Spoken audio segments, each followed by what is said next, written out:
Yeah, it was a hard-fought game, and I feel like we had it slip away from us early in that second half where we didn't stay connected as much, and I personally didn't do a good enough job of having us ready for the fight. They got some 50-50 balls. They got a couple offensive rebounds, and just some toughness plays that second half that hurt us. And that's what it's going to come down to. We're going to have game plan stuff. We're going to have X's and O's. We're going to have great plays from different players and bad plays from different players. But that fight for 40 minutes, I think, was the difference, and they came out with a little more fire than us. What do you think? You mentioned the fire. Did it just kind of catch you guys off guard to start the second half where, I think it was a 13-0 run dating back to the end of the first half that kind of, put them in the driver's seat that they didn't relinquish? Yeah, I just think there's a balance to this thing. Like, it's super important to have, adjustments and talk. And that I always go in with the players and ask them what they were talking about, while the coaches were meeting. And they said exactly what the adjustments are going to be. They knew the answers to the test. I really didn't kind of just reiterated what they said. But it was so much game plan stuff, and I think we forgot that, at the end of the day, it's a competitive game that they're going to come in and understanding they're probably frustrated they're only up 3 on us at halftime. They're going to come in with an edge, and we didn't really match that. It didn't seem like Ethan had his normal efficiency. Was it maybe still something bugging him from Thursday, or just was he not getting the looks you wanted?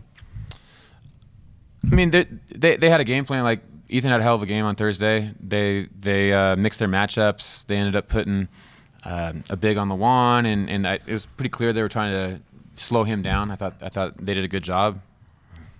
They're obviously really well coached, and we didn't adjust well enough and get him looks that were that clean. For him to only get 4 shots and be 1 of 4, it's probably not a good enough job by me to get him those looks. How much of a factor was Nemhard in the second half? He sat to the last, I think, 9:34 of the first half and really kind of controlled their offense in the second half. He did a good job with their pace. I think he gets them with the floor really well. I felt like it was a lot of factors that second half, and he played a part in that and started isolating some of our bigs when we made a couple adjustments, and he's a good player.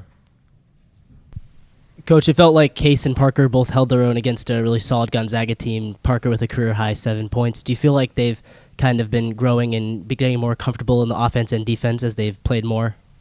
Absolutely. I mean, they're freshmen that are playing, that have played the least minutes in our rotation right now. It's going to take some time for them to adjust, and you're starting to see it. Like, Parker's had 3 or 4 games where he's really impacted, winning the last 4 or 5 games.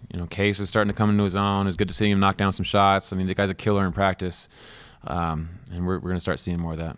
I mean, you guys are usually pretty good at guarding the 3. I think they hit 4 of their last 5 in the first half. What was kind of the main theme on those, and were you guys just like losing shooters, or kind of what was going on there?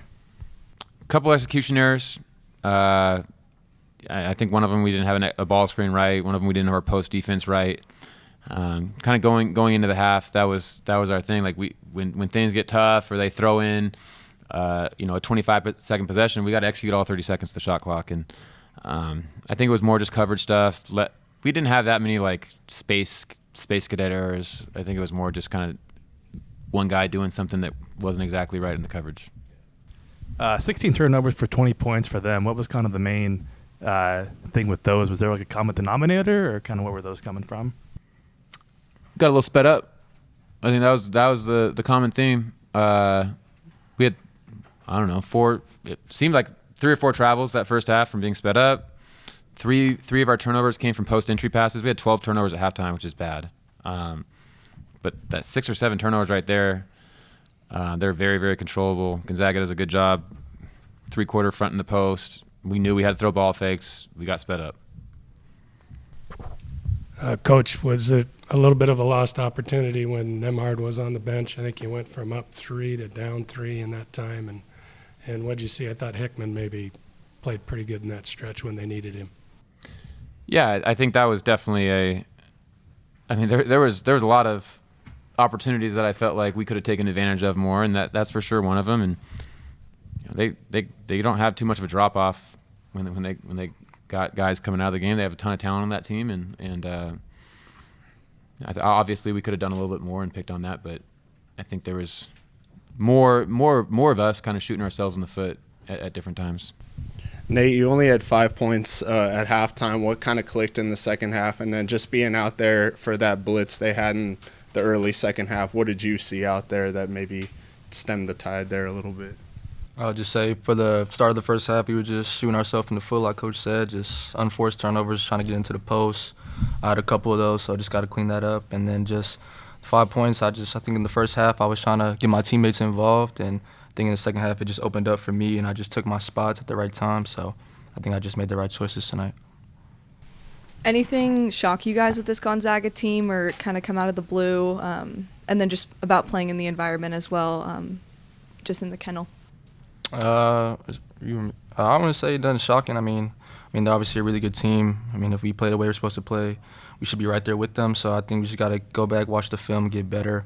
I mean, the environment obviously is a factor, but I don't think it really affected us that much tonight. It was just got to be locked in, got to be on the same page at all times, and I think that's where we got lost tonight. Is just one guy was off from all 4 guys, and I think that's where they got their little run. So, yeah. Nate, what are some of the positives you can take from this game? Obviously, the 20 points are great, but just as a team heading into the rest of West Coast Conference play? Just add this as fuel to the fire, you know. This is the top 18 team in the country, and we were right there with them at half, even though we didn't play our best game. So I think we just got to not take this so negatively, just go and watch the film, like I said, and just grow from it and just know that we could be right there one of the top 18 teams in the country when we play the right way. So just got to find a way to do that every single night on a consistent basis and just keep growing.